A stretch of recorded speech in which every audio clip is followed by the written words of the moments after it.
जय श्री राम भक्तों, जय श्री बालाजी महाराज, जय माता की। कैसे हो आप सब? आशा करते हैं कि आप सब जो हैं सुरक्षित हैं, स्वस्थ हैं और बालाजी महाराज और माँ अम्बे की कृपा आपके ऊपर बनी हुई है, यही कामना दिल से करते हैं।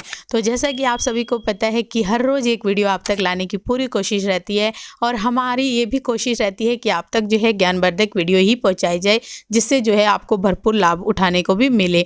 और बहुत सारे लोगों के मन में ये सवाल था, बहुत सारे लोग पूछते भी हैं कि जैसे कि मतलब कोई एक घर का एक सदस्य जो है वो प्रेत रोगी है, उसके ऊपर जो है संकट है, उसके ऊपर कोई भी नेगेटिव एनर्जी है और क्या दूसरा कोई घर का मेंबर उसके लिए पूजा पाठ कर सकता है या पूजा पाठ करता है तो क्या उसका फल उसको मिल सकता है। तो बहुत ही ज्ञानवर्धक ये वीडियो होने वाली है आप लोगों के लिए। इससे आपको बहुत सारी जानकारी मिलेगी, तो अंत तक जरूर बने रहें। अगर वीडियो अच्छी लगती है तो लाइक करें, शेयर करें, कमेंट करें और अगर आप हमारे चैनल पे पहली बार देख रहे हैं तो चैनल को जरूर सब्सक्राइब करें। साथ में बेल आइकन है उसको प्रेस करें ताकि आने वाली हर एक वीडियो की नोटिफिकेशन सबसे पहले आप तक पहुंच जाए। चलिए शुरू करते हैं आज की वीडियो। जय श्री राम जी। जय श्री राम, जय श्री बालाजी महाराज। एक बार फिर मंगल कामना आपके परिवार के लिए, क्योंकि जब वीडियो प्रेत रोगी पे बन रही हो तो मंगल कामना और भी ज़्यादा आवश्यक हो जाती है। श्री बालाजी महाराज की असीम कृपा आपके परिवार पर निरंतर बरसती रहे। आपका परिवार के अंदर किसी भी प्रकार की कराई या कोई भी अगर अभद्र शक्तियों का वास रह रहा है जिससे आप तंग हो रहे हो, तो हे बालाजी महाराज आपके परिवार को कष्ट से मुक्त करें और माँ जगत जननी की कृपा आपके परिवार में हमेशा प्रवेश रहे। तो अगर जैसे कि कोई व्यक्ति के अंदर प्रेत है और वो जब हम उसको सही रास्ता दिखाने की कोशिश करते हैं तो उसको क्या है कि सही रास्ता जो है उसको दिखता नहीं है। क्यों?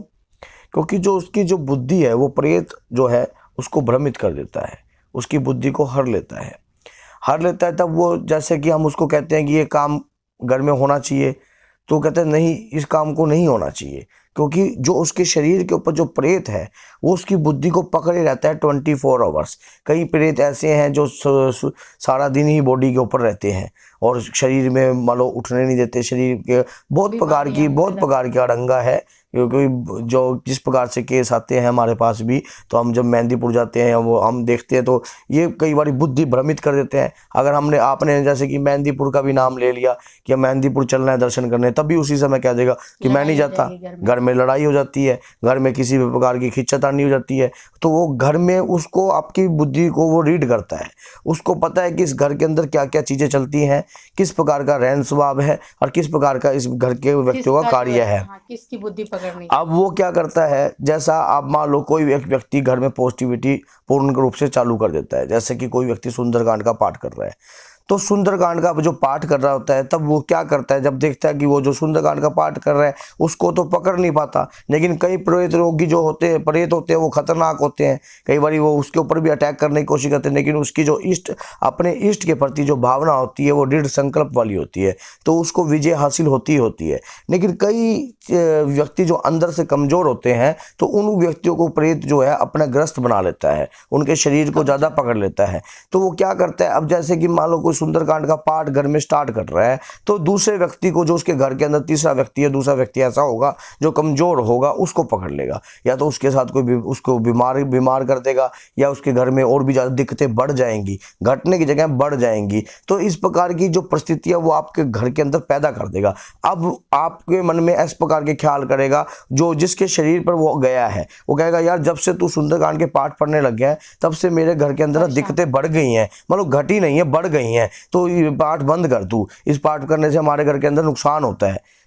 मान लो इसी प्रकार से क्या होता है, व्यापार में भी होता है। अगर मान लो आप व्यापार के प्रति कोई प्रेत आपके व्यापार में बैठा है, तो उसमें क्या होगा, अगर मान लो कोई व्यक्ति के किसी सियाने या ओझा के पास अगर आप जाते हो, वहां से कार्यक्रम करते हो और करने के बाद आप कई बार ये देखते हो कि अगर वो मान लो प्रेत के ऊपर हैवी पड़ रही है चीज, तो वो बल्कि वो एक बार ज्यादा प्रेशर से आपको, क्योंकि जब भी हम कभी भी कोई चीज करते हैं तो पूरी लगन से करते हैं जिसमें शुरुआत होती है, शुरुआत में हमारे कोई भी काम होता है उसमें लगन होती है, चाहे वो भक्ति हो, चाहे वो व्यापार हो, चाहे किसी भी प्रकार का लेन देन हो, तो उसमें या कोई भी कार्य हो हम लगन से करते हैं। जैसा ही हम उसके बीच में पहुंचते हैं तो हमारा खुद का जो अंतर का जो विश्वास है वो डगमगाने लग जाता है। इसी प्रकार से जब हम मेहंदीपुर बालाजी से जुड़ते हैं तब शुरुआती तौर पर हमारी पूर्ण मजबूती होती है, हर चीज़ नई होती है हमारे लिए। और जब हम बीच में आते हैं हम सोचते हैं यार बोलो चलो चलते हैं, अभी भी संकट नहीं कटे, क्या करें, बाबा काटता ही नहीं है, हमारे संकट तो कटे ही नहीं है। तो इस प्रकार की जो ये कौन करता है,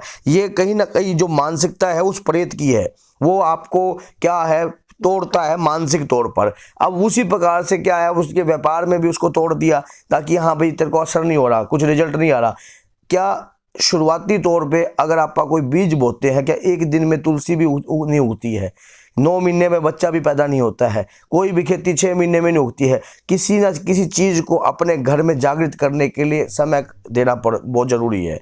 आप जब समय दे दोगे तब उसके बाद उसको निकलना ही निकलना पड़ेगा। अब आपने सुंदरकांड का पाठ उसके कहने से बंद कर दिया, कोई हनुमान, अगर आप उसको शिक्षा भी देने की कोशिश करोगे, आप कहोगे जिसके जो प्रेत है, जो प्रेतधारी है, जिसके शरीर के ऊपर कोई आत्माएं रहती हैं, तो अगर उस व्यक्ति को अगर आप कहने की कोशिश भी करते हो भाई ये काम कर दे, वो बिल्कुल भी नहीं करेगा। क्योंकि जो धार्मिक प्रवृत्ति का काम है, अगर आप मान लो अपने घर में हवन करवा दिया किसी से, तो वो घर हवन में भी बैठने की कोशिश नहीं करेगा। अगर आप कहोगे शंकर भगवान पे शिवलिंग पे जल चढ़ाने चल, तो वो भी नहीं करने देगा, वो जोत भी नहीं जलाने देगा, वो कहीं ना कहीं घर में ना उतंग उठाएगा। क्यों? क्योंकि ये चीज़ों से इनकी जो है, जब ये चीज़ें घर में होने लग जाती है तो इनके कहीं ना कहीं निकलने के रास्ते जो है 100% हो जाते हैं।